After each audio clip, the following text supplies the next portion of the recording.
Okay, so Vicky, before we get into the apology, I know that you in the midst of the apology, Right. but I want you to think back to the slap. Oh my God. Okay. I want you to think back to the slap. Right. Before any of this. I don't know why I'm so freaking emotional about this. Like, I'm thinking back to the slap. Mm-hmm. And was you watching it, or you just when it happened and it came out, that's when you saw it? No, my cousin called. She was like, "Are you guys watching the Oscars or whatever?" Mm-hmm. And I was like, "No." She was like, "Will Smith just slapped Chris Rock," and I was like, "It was scripted." It gotta be a joke. So I turn it on because I'm watching TV, but I'm not watching the Oscars, right? Course. So when it come on and I see Diddy. I call him. We immediately start laughing. Right. When you see Diddy, Well, I knew. So, no, when I see Diddy and Diddy says, I start laughing because I say, you know what I call Diddy? It'll be like them auntie hips, auntie thighs. Yeah, right. But anyway, so when I see it, I say, it happened for real. Because Diddy says, we're going to take care of that amongst family. Later. I remember that. And so I said, oh, this was a real thing. This happened. Mm-hmm. Because Diddy love, whatever he calling himself now, he's in this self-involvement that we're going to be family, and this is in our community. This us. And we need to handle this somewhere else. Outside of the man. Yeah.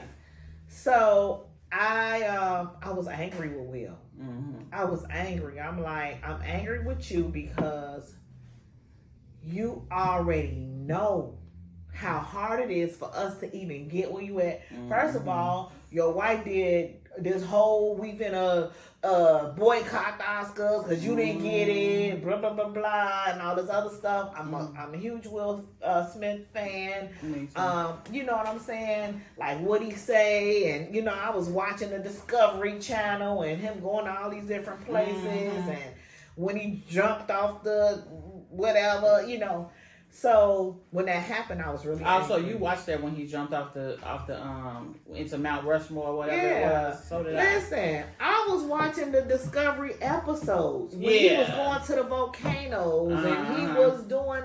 I was watching those episodes. Mm-hmm. Like, come on, family, we finna watch this. This is Will Smith. Mm-hmm. So when he did that, I was angry and I felt let down at him. Mm-hmm. But then I remember I watched the episodes of Lisa Ray and I think it's Vivica Fox and the Queens. Something about the Queens, right? They show on Fox Soul. Yeah, Fox Soul. That's not what it's called. Yeah, it's not what it's called, but that's where it's at on Facebook. When we get the name of it, I'll make sure to tag the name of it in the comments, right? So that you guys can watch. And so Lisa made a good point. She from Chicago. She like, man, he human. Mm-hmm. That happens. And I was like, okay, but I was really angry at him. And I just felt like, what was in him? Because you remember you seen the book, you went to the signing, you did all of that. Like, what was in you? Then I wanted to project my anger to Jada. Mm. And I was like, you are the reason that he did what he did. Because I felt like, as a woman and a wife, if I would have seen my husband shift, jumped up. That's right. Sit down, Will. Like, what are you doing? I wouldn't even let him go up there as a joke because sit down. Mm-hmm. So I wanted to immediately, but he had to take his own ownership. Mm-hmm. You know what I'm saying? But then I started analyzing it. Well, she embarrassed him with August. She's saying Tupac was better, and I even stopped watching stuff on social media because I was like, I don't want to hear that. Yeah. So I was angry. I seen Wanda Sykes, Ellen. She talked about it. I saw that too. And then that Jim Carrey, he made such a good point. Jim Carrey said if it had been anybody else but Will Smith, he would have been leaving out the handcuffs. Mm-hmm. He was like, in Hollywood, y'all suck for not holding him accountable for it. And I agree with Jim Carrey. So this is what I think. So I'm a Will Smith fan. Yeah. Right. I went to his book signing, big thing at Chicago Theater, listened to his audiobook. Mm-hmm. And in my opinion, mm-hmm. Will Smith been having tantrums like this since he got famous. Ooh, that's good, Brandi. So that's good. Good perspective. Will Smith has been doing this ever since he been Big Willie from Philly. He kicked on Valve. Yeah. So what happens is, I'm okay. He spoke about a few different times in his book where he had tantrums. He wasn't calling them tantrums. I'm calling them tantrums. So, in one situation, Will Smith took his girlfriend's clothes. They was breaking up. Had broke up before. They was on and off in a relationship. This is when he was still teenage to 21, Will. Okay. Drug all her clothes outside, everything she owned, and set it on fire in front of his house because he was mad because she wouldn't do what he wanted her to do. Now, was that a tantrum or was that the behavior of his father that he's saying how he was doing to his mother? Well, yeah, all of that, right? But you get away with it because you're you, right? And so this was just another tantrum. I feel like it was on a grand scale, and then of course it was a tantrum. It was on a grand scale. You did not get what you want. You were not satisfied with the reaction because Will Smith is absolutely into being who he is, the grandiosity of him. Right. So he's easily embarrassed. Right. And so what works? Okay, so we have that. So that's what my take is as it pertains to the slap, to him getting slapped, to him slapping this man. But then also, man, I'm losing my thought. In that moment, right? Because Will Smith's book. If you listen to Will Smith's book, you're going to hear a man who has had possibly millions of dollars in therapy. Now, did he narrate the book? Because we big on who narrate books. He narrate the book. Okay. And when you hear Will Smith speak in this book, you hear a man who has no business in a moment like that going up there and slapping somebody, because you have been given the tools. Yeah. When you had to control yourself. Yeah. That's what my disappointment. Had I never read the book, had I never heard the book, had I never seen this man in person at the Chicago Theater and all of that, had I not seen all of that, I probably would feel differently. But I was immensely disappointed in him because this man has access to therapy people could only dream of. Okay, so now let's get to the apology. So, the apology. Because I don't know, we had different reactions to that apology. So, in the apology, I want to hear you first because you have. I was very emotional about the apology. I think even this is your now second time watching it. No, I have watched this apology. Several. Okay. I have watched this apology over and over again. Okay. Like the first day I seen it, I may have watched it 3 times that day. Just because I wanted to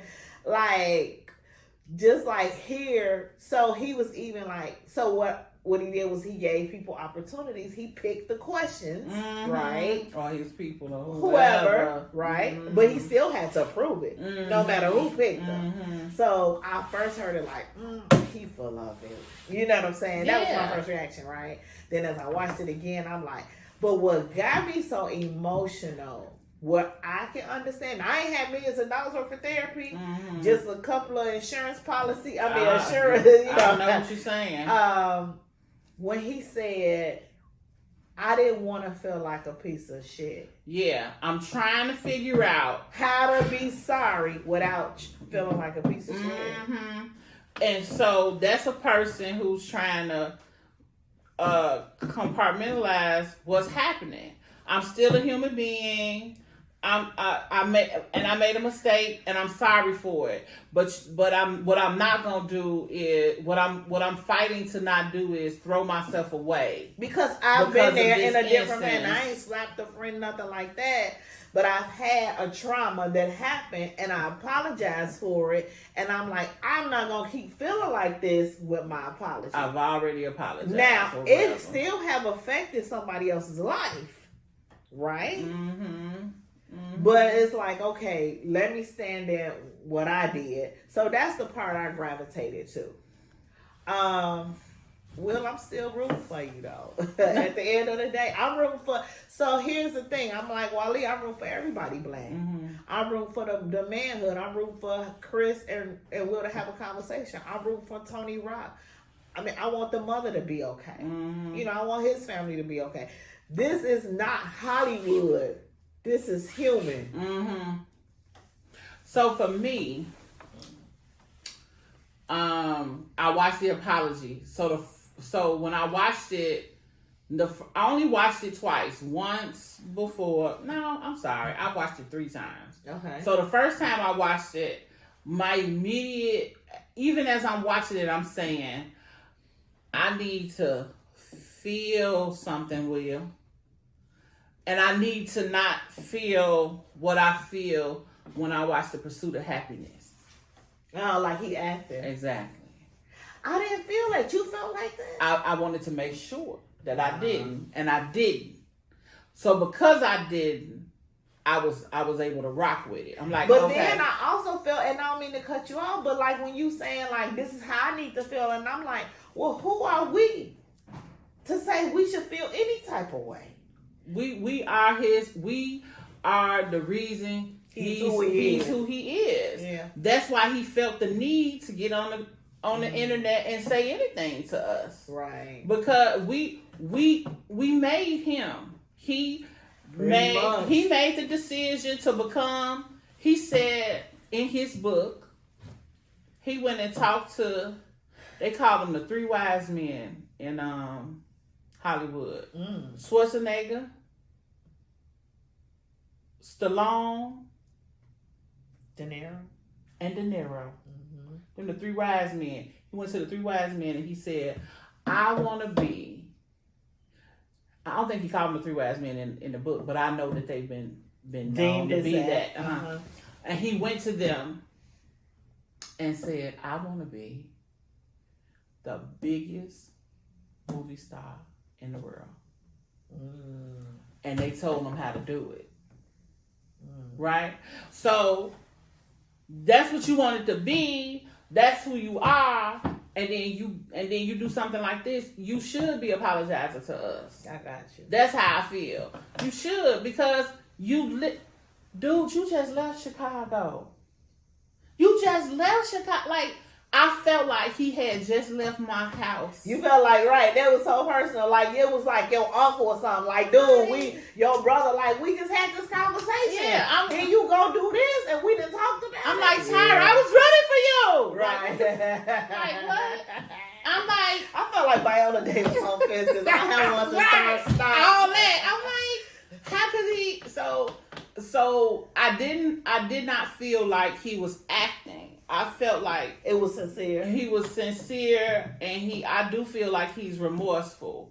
But so now it's like that part when he closed his eyes, I was like, I'm remorse. Like he was like, I felt like he was giving us an Obama situation. Because to me, Obama always thinks before he speaks. So I felt like he wanted to be very careful in what he say. Yeah. And so it's like, yeah, and careful in what he say, because in that moment, as I'm watching that, I'm not seeing the multimillionaire.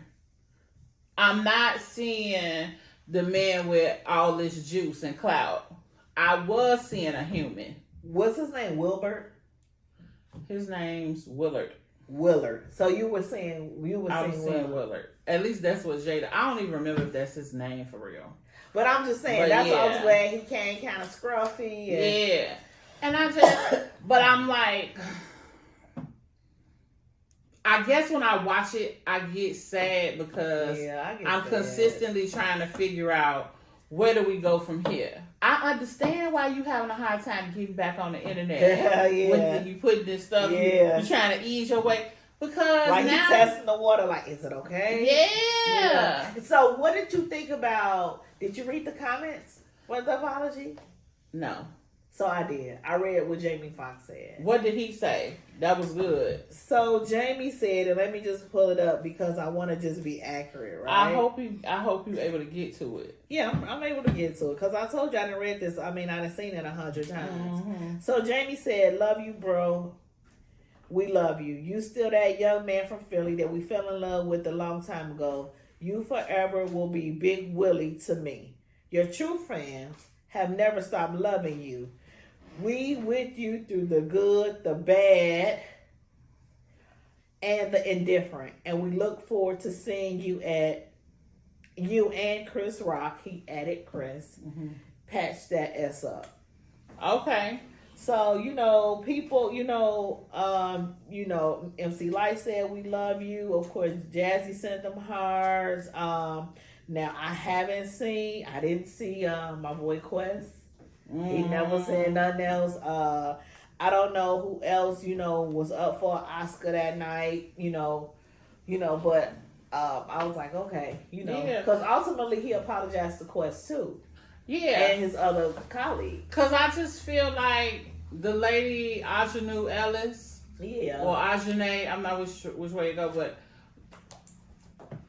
you took their moments away. Everybody. That's why I was so angry at you like this. And even the Williams family who trusted you with their story. But here's the thing. Not only that, this was the blackest the Oscars have ever been. And then we got to top it off with a slap. What was the producer who produced Girls Trip or what else? Will Packer. He produced the Oscars. He sure they did. had a gospel choir and all this. And I'm like, oh my God, this the black Oscars. We've been saying we boycott them. And now we got it. And this is what you do. Took us straight to the hood with it. Straight to the hood. So black people can't have nothing. So it's like, what do you like? I just keep wondering, like, even after the apology, even after like, let's say they mend and everything. This is when I say, who am I? Okay. Because I'm like, even if y'all be back friends, I'm still a little salty. So it's like, who am I to be still salty after y'all done worked everything out? You know what I mean? Well, but we have to always, at this show, bring things back to self-improvement, self-discovery, and and just how that journey works. So my question is, in that, what did that do for you? How did that moment change you? The apology? Both. The slap and the apology. So the slap, I was very angry with him and I felt so bad for Chris. But what did it do? What did it teach you about you? So I can't react. I can't be reactionary because of where I'm at. So like, you can't react off your emotions. And even how people treat you in that moment is still the way how you do it. With the apology, I was very emotional about that because, like I said before, it's like you are human and stuff happens. And we as humans, we want grace, but we don't always want to give it. That's what I'm saying, right? I'm like, who am I to be still mad? So, right? Like that's what that, that was for me. So for me, it was definitely with the self-discovery, it just let me know that we need to stay in therapy. We need to continuously work on how to use the tools we're given.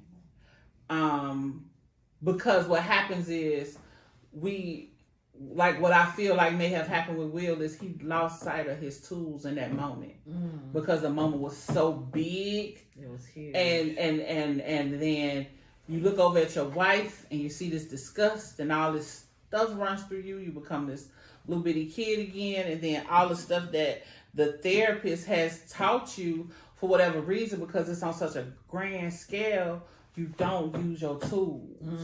So what I'm trying to do is, what that taught me in that moment was I need to really work on using the tools that I'm given to control my attitude, to control my reactions to whatever, and in all moments. That's what it taught me, because I might not be at the Oscars. She'll be somewhere. Yeah, and I don't want to not be able to jump in my toolbox real quick. Because you don't know who's watching. You just don't know. You don't know. That was what it was for me with that. And the apology? The apology, it just made me know that I don't want to be in that situation, because I don't want to, even now, right? We doing this podcast, and I'm talking about putting this podcast out into the world. I got to be careful with how I project and how I speak, right? I want to always be me, but I want to also, I know that it's a way to get things across without being offensive always. And so my goal with this is a learning experience for me, to know how to have a conversation and have dialogue without cursing, without saying the N-word, without, I said something, I'm not going to point it out, but because we're going to edit it, but in the last episode, I said something that has to get cut. Possibly we'll have to scrap the entire episode. Let's talk about it off camera. Yeah. So I'm working on that. I want to be able to, I feel like I'm intelligent enough to not have to constantly go back and be like, sorry for what I said. I should be able to. Well, here's the thing about sorry, right? One thing about sorry, it's an action. So as long as you're sorry and you make the change and you don't continue to do it. That's the thing. Yeah. I want to make sure that I don't want to be on this thing every other something, and I most certainly don't want to get in a situation where I've grown and then, because I feel like we get too big for our britches sometimes. We get too excited. And but see, that's what happens when God will do. He'll bring away, even with Will, to humble you. And that's what I want to just. And that's what Denzel told him. Yes. and that, exactly. But I want to be. But that's the thing. You still want to be grounded. Yeah. But even in that, and I want to know I want to always know who my God is, and always be able to. And I want to just always be able to project the goodness. Yeah. Right? That's what I want, because it's so easy. I remember being younger and being like, man, if I get famous, because they say that money and all of that bring out who you really are. And I felt like I must not be that good a person. Don't say that. Well. So Anyway, they told us we was out of time at least 5 minutes ago. I want to thank you guys for babbling with us. We look forward to seeing you next time. And until then, I always do this. I have no closing. Thanks for babbling with me. Bye.